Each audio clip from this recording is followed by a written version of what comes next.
आइए भक्तों, आज सुनते हैं कार्तिक माह महात्म्य दूसरा अध्याय की कथा। तो एक बार बोलिए प्रेम से विष्णु भगवान की जय, लक्ष्मी माता की जय। भगवान श्री कृष्ण आगे बोले, हे प्रिय, जब गुणवती को राक्षस द्वारा अपने पति एवं पिता के मारे जाने का समाचार मिला तो वह विलाप करने लगी। हाँ नाथ, हाँ पिता, मुझको त्याग कर तुम कहाँ चले गए?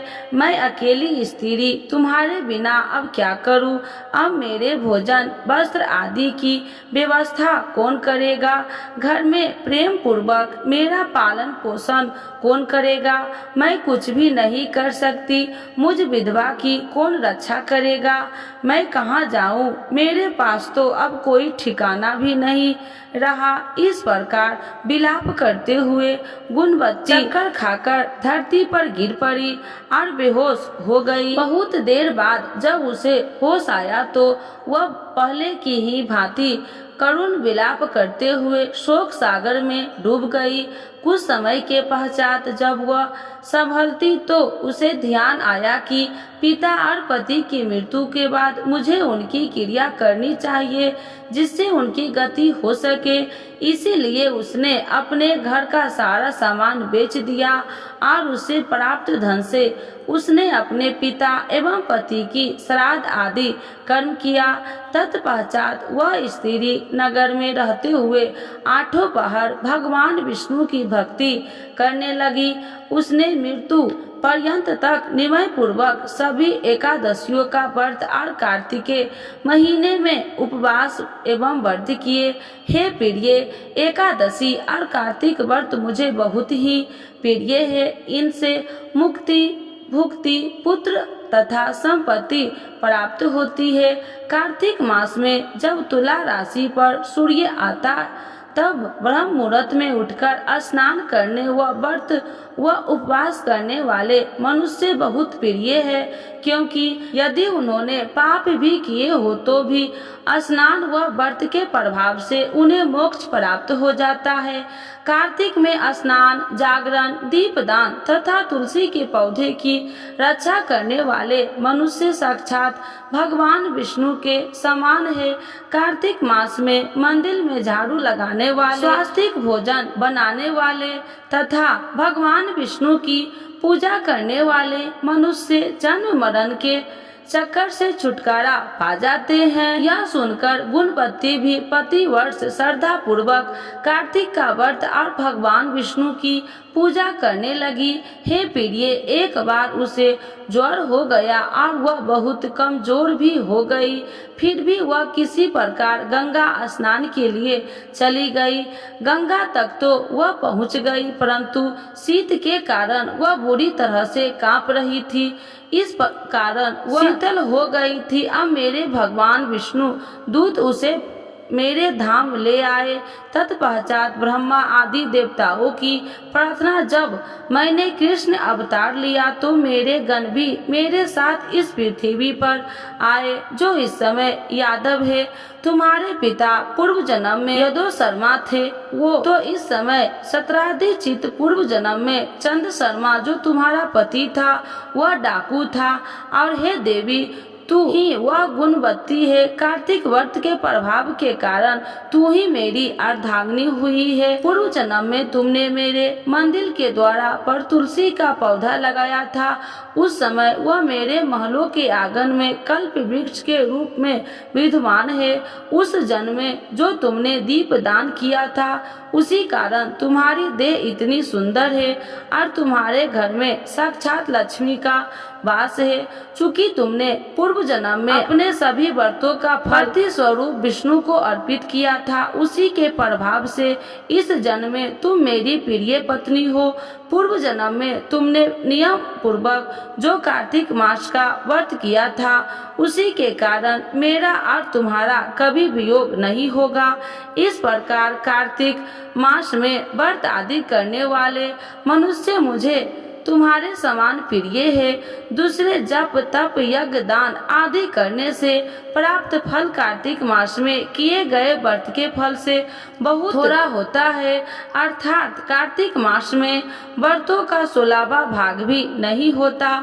इस प्रकार सत्यभामा भगवान श्री कृष्ण के मुख से अपने पूर्व जन्म के पुण्य का प्रभाव सुनकर बहुत प्रसन्न हुई। दूसरा अध्याय संपूर्ण। तो एक बार बोलिए प्रेम से विष्णु भगवान की जय, लक्ष्मी माता की जय। आज सुनते हैं तुलसी माता की चालीसा। यह चालीसा सुनने से होती है हर रोगों से मुक्ति, मिलती है सुख समृद्धि का आशीर्वाद।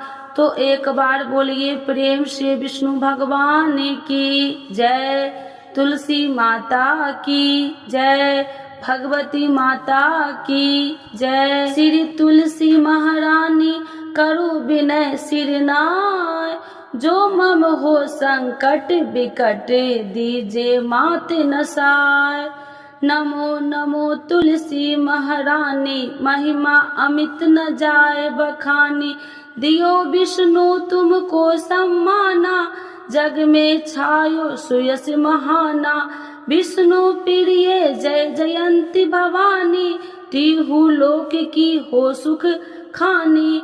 भगवत पूजा करे जो कोई, बिना तुम्हारे सफल न हो। जिन घर तब नहीं होए निवासा, उस पर करे विष्णु नहीं वासा। करे सदा जो तब नित्य सुमरन, ते ही के काज होए सब पूरन। कार्तिक मास महात्म्य तुम्हारा, जाको जानत सब संसारा। तब पूजन जो करे कुमारी, पावे सुंदर बर सुकुमारी। करे जो पूजा नित प्रति नारी, सुख संपत्ति से होए सुखारी। वृद्धा नारी करे जो पूजन, मिले भक्ति होवे पुलकित मन। श्रद्धा से पूजे जो कोई, भव निधि से तर जावे सोई। कथा भागवत यज्ञ करावे, तुम बिन नहीं सफलता पावे। छायो तब प्रताप जग भारी, ध्यावत तुम्हि सकल चितधारी। तुम्हि मात यत्र तंत्र में, सकल काज सीधे होवे क्षण में। औषधि रूप आप हो माता, सब जग में तब यश विख्याता। देव ऋषि मुनि और तपधारी, करत सदा तब जय जयकारी। वेद पुराणन तब यश ज्ञाया, महिमा अगम पार नहीं पाया। नमो नमो जय सुख कारिणी, नमो नमो जय दुख निवारिणी। नमो नमो सुख संपत्ति देनी, नमो नमो अख काटन छेनी। नमो नमो भक्तन दुख हरनी, नमो नमो दुष्टन मद छेनी। नमो नमो भव पार उतारिणी, नमो नमो परलोक सुधारिणी। नमो नमो निज भक्तन उबारिणी, नमो नमो जन काज सवारिणी। नमो नमो जय कुमति नशावनी, नमो नमो सब सुख उपजावनी। जयति जयति जय तुलसी माई, ध्याऊ तुमको शीश नवाई। निर्जन जानी मोहि अपनाओ, बिगड़े काज आप बनाओ। करूँ विनय मैं मात तुम्हारी, पूरन आशा करूँ हमारी। शरण चरण कर जोड़ी मनाओ, निस दिन तेरे ही गुण गाऊं। करहु मात यश अब मोह पर दाया, निर्मल होए सकल मम काया। मांगू मात या वर दीजे, सकल मनोरथ पूरन कीजे। जानू नहीं कुछ नेम उचारा, क्षमहु मात अपराध हमारा। 12 मास करे जो पूजा, ताशम जग में और न दूजा। प्रथम ही गंगा जल मंगवावे, फिर सुंदर स्नान करावे। चंदन अक्षत पुष्प चढ़ावे, धूप दीप नैवेद्य लगावे। करे आचमन गंगा जल से, ध्यान करे हृदय निर्मल से। पाठ करे फिर चालीसा की, स्तुति करे मात तुलसी की। यह विधि पूजा करे हमेशा, ताके तन नहीं रहे कलेसा, करे मास कार्तिक का साधन, शोभे नित्य पवित्र सिद्ध होई जाई। है यह कथा महासुखदाई, पढ़े सुने सो भव तर जाई। यह श्री तुलसी चालीसा, पाठ करे जो कोई, गोविंद सो फल पावही, जो मन इच्छा होई। तो एक बार बोलिए प्रेम से विष्णु भगवान की जय, तुलसी माता की जय, भगवती माता की जय, सर्व देवी देवताओं की जय।